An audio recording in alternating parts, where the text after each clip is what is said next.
ये है जनाब चीड़ का जंगल और चीड़ के खूबसूरत दरख्त। और ये है वो ख़जाना जिसके लिए मैं पिछले कई महीनों कई सालों से कोशिश कर रहा था। और एक बड़ा ही कामयाब एक्सपेरिमेंट यहाँ पे लतराड़ में हो रहा है जनाब। और ये इस वक्त मैं इस वक्त मौजूद हूँ। ये पूरे आपको नज़र आ रहे हैं ये पैलेट्स, ये सारे तर जो यानी कि पाइन नीडल्स के बने हुए।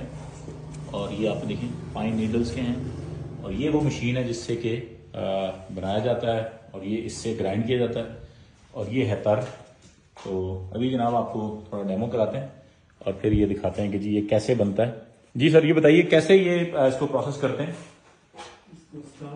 पहले ये इसको उठा के इसमें ग्राइंडर में डालते हैं। अच्छा, ग्राइंडर में डाल के तो उसके बाद इसके अंदर नजर आ रहा है।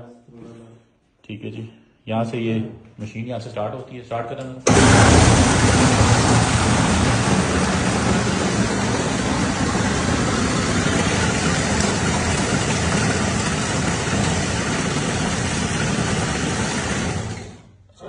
फिर ये यहाँ पे ये मशीन आपकी स्टार्ट होती है जी। और इससे फिर आपकी यहाँ से ये पैलेट्स निकलते हैं। ठीक है जी, चलिए इसके शोर ज़्यादा होता है, मैं चलाते नहीं है जी इसको।